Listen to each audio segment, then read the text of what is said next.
Continuamos con los comentarios en el Sol de la Mañana. Buenos días, Eury Cabral. Buenos días, Julio Martínez Pozo y todos los amigos y amigas que están en contacto con nosotros.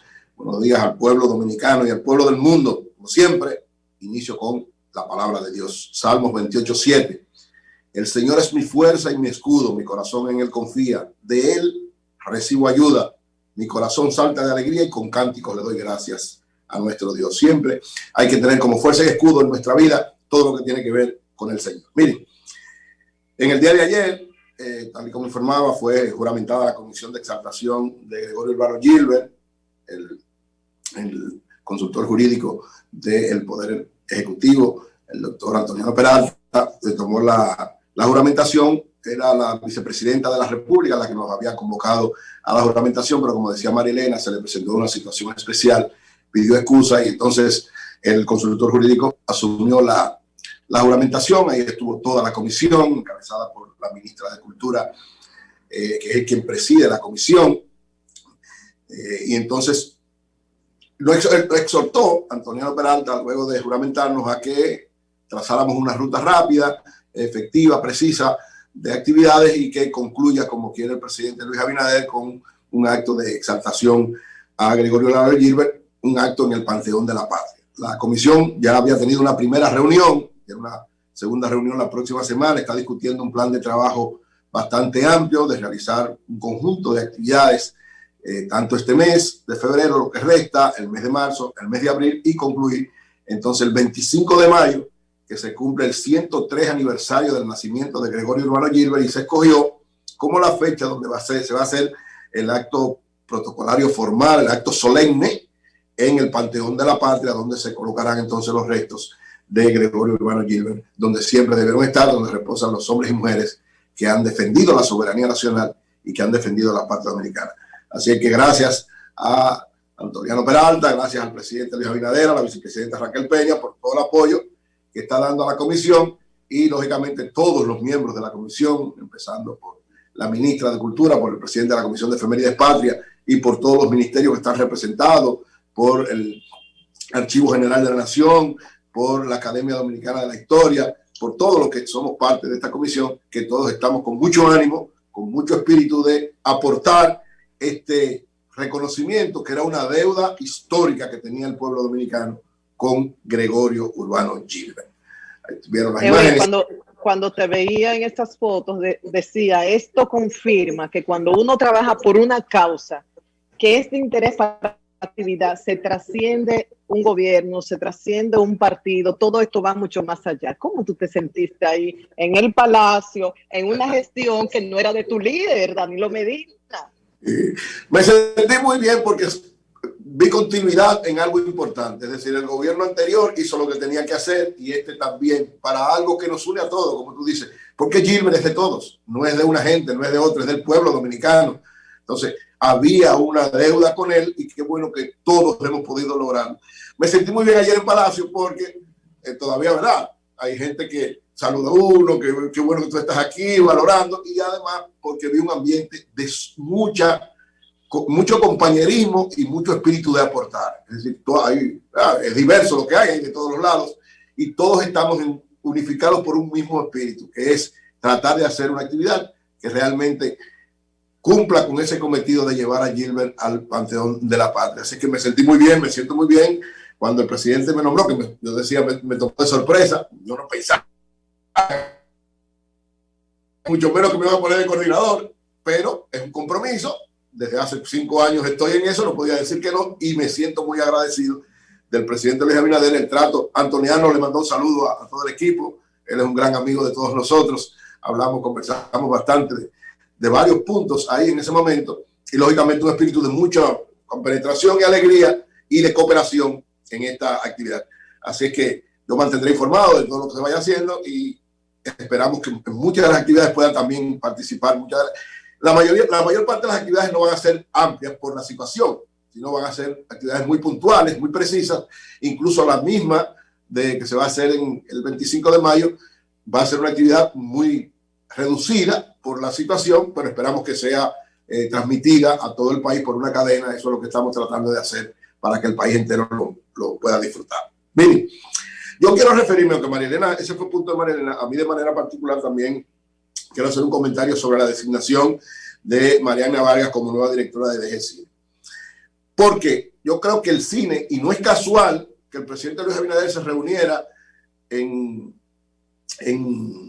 Puerto Plata con varios actores. Y pues se está hablando incluso de que Rápido y Furioso 10 podría filmarse en la República Dominicana una parte.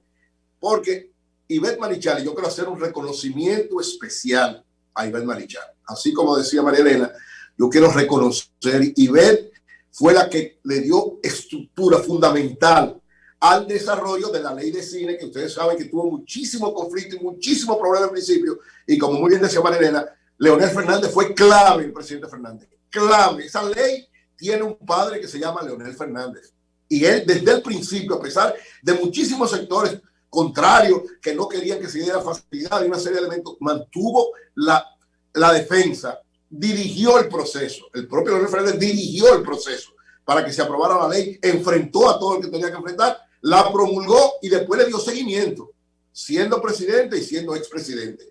Es decir, que entonces Ivette vino a darle la estructura a una industria que para un país como el nuestro, que es un país que es una potencia turística, era fundamental.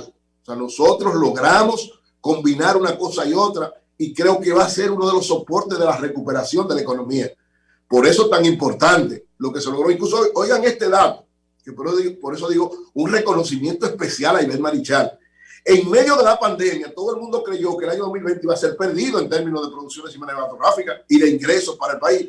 Sin embargo, el 2020, contradictoriamente para pensar mucho, fue uno de los que aportó más en términos de ayuda al Estado en proyectos cinematográficos, proyectos contratados desde fuera y proyectos invertidos desde dentro.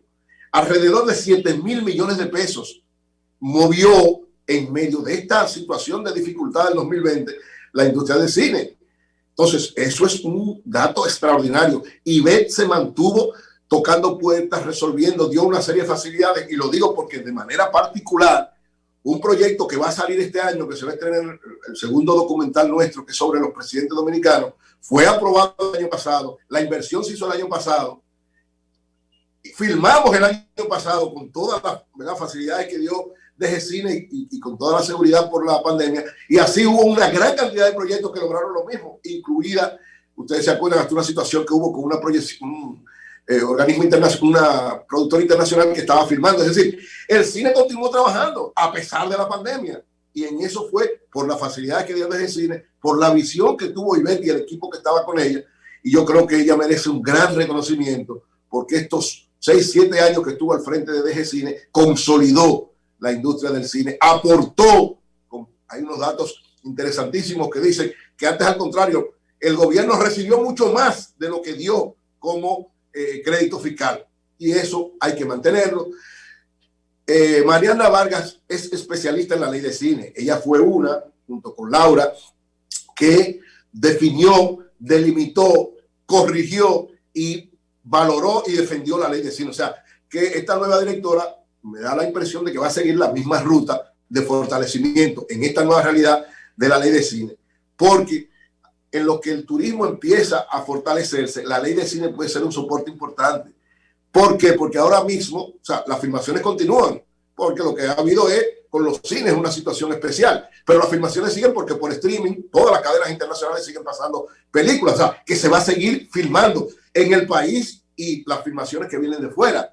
Entonces, es importante, y creo que el presidente Luis Abinader tuvo visión en torno a eso, de tocar esas puertas, de abrirle facilidades en la República Dominicana, que tiene paisajes, tiene locaciones, tiene muchísimas facilidades, tiene personal, se ha desarrollado bastante para que esas producciones puedan venir a la República Dominicana, y además se siga haciendo cine en el país, que es un elemento sumamente importante para fortalecimiento de la economía, para empleo, para ingresos para la gente. Y en ese sentido, saludamos esta designación de Mariana Vargas como nueva directora de cine, y estamos convencidos que como ella conoce muy bien la ley y sabe lo que implica la ley en los dos niveles, traer inversión extranjera y fortalecer la industria local, sabrá entonces conducir en esa misma ruta que llevaba Joel Marichal esta ley de cine y esta industria del cine que tanto aporte se está haciendo a la República Dominicana en términos económicos. Por otro lado, miren, hay una dificultad en torno a la firma del pacto eléctrico. La Comisión Ejecutiva del Consejo Económico y Social ha tenido varias reuniones, tuvo una reunión en el día de ayer, donde hay serias dificultades. Se pensaba que en enero, incluso lo había anunciado el ministro administrativo de la presidencia, que ya parece que estaban todas las cosas más o menos claras en torno a la firma del pacto eléctrico. Este pacto ha tenido muchísimos problemas. Recuérdense que en el gobierno del presidente Danilo Medina, desde el principio se intentó y pasaron los 4 últimos años de su segundo gobierno y no se pudo lograr por problemas políticos, por una serie de elementos que ahora vuelven y afloran, pero en otra perspectiva. En aquel momento era, ¿verdad?, sectores de la oposición del PRM que decían que había una serie de cosas no claras. Ahora hay sectores del PLD, pero también sectores muy importantes como es el Centro Juan 23, que hace una serie de señalamientos, no pueden decir, ¿verdad?, que son porque somos oposición, sino que hace una serie de señalamientos que yo creo que tienen razón en una parte importante de esos señalamientos. Y ustedes saben por qué es importante esto, porque ustedes se acuerdan el lío del presupuesto, de que se planteaba, el gobierno tiene en el presupuesto una cantidad determinada de ingresos que le van a entrar ahora para el año 2021, pero con venta de acciones que todavía no se han hecho. Una de esas ventas de acciones es la de Punta Catalina, que incluso uno de los cuestionamientos que hace el Centro Juan 23 es que hay que aclarar bien, porque según se establece en el pacto, el gobierno va a mantener a Punta Catalina, pero la administración entonces va a ofertar una parte que lo había planteado también el gobierno del presidente Medina, donde habían inquietudes de parte de la oposición en aquel momento. En este también se está planteando la misma inquietud, es decir, vamos a aclarar eso, vamos a ver qué eso significa antes de firmar el pacto. Y yo creo que ahí el Centro Juan 23 tiene toda la razón en torno a eso. Lo mismo que ellos dicen un dato que a mí me parece también muy lógico. El pacto está conformado con los datos de todo lo que tiene que ver con la generación eléctrica, con una serie de elementos del año 2017. Señor, estamos hablando de 4 años. Eso no puede ser.